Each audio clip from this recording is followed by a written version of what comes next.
Saat ini Ferdy Sambo sudah dipecat oleh atasannya sendiri.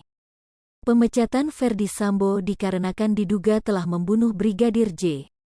Walaupun dipecat, Ferdy Sambo masih mengajukan banding. Namun pakar hukum menilai kecil kemungkinan Ferdy Sambo kembali menjadi jenderal. Rocky Gerung menjelaskan kalau akan ada Sambo-Sambo baru. Dilansir YouTube Rocky Gerung, Sabtu, tanggal 27 Agustus tahun 2022. Bahwa ini belum selesai PR Anda bahwa Sambo sudah dipecat, ancaman mati, tapi akan muncul Sambo-Sambo baru karena persoalan endemik tadi belum, ujarnya. Untuk membersihkan itu perlu tim khusus, orang mencari siapa figur untuk pembersihan habis-habisan, jelaskan. Disebutkan akan ada tim khusus yang menilai pers bagaimana, isem bagaimana. Diketahui kalau Rocky Gerung sangat kritis soal kasus Brigadir J.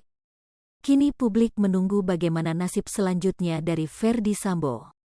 Nama Ferdy Sambo saat ini sudah di ujung tanduk. Karena Ferdy Sambo sudah dipecat karena tingkahnya yang kelewatan.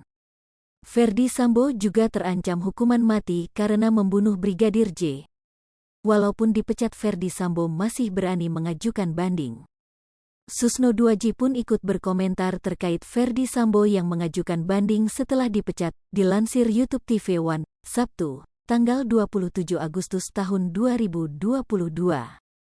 Tapi kalau dipecat semua hak-hak itu tidak ada istilah Inspektur Jenderal Polri pecatan yang nggak ada, jelasnya. Menurutnya seluruh hak dari Ferdy Sambo sudah tidak ada.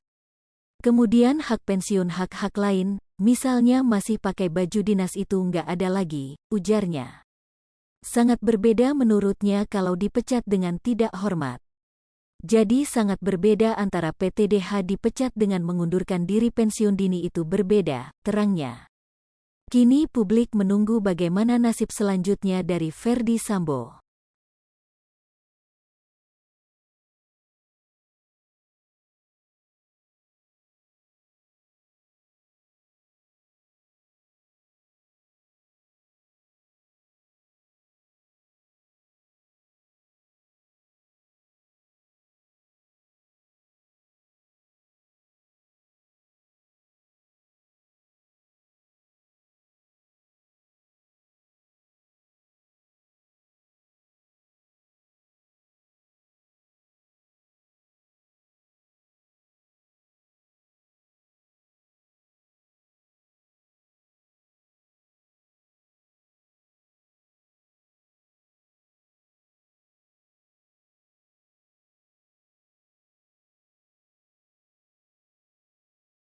Hai pemirsa Sri Popo TV, jangan lupa komen, like, dan subscribe, serta tonton terus berita-berita terupdate lainnya ya.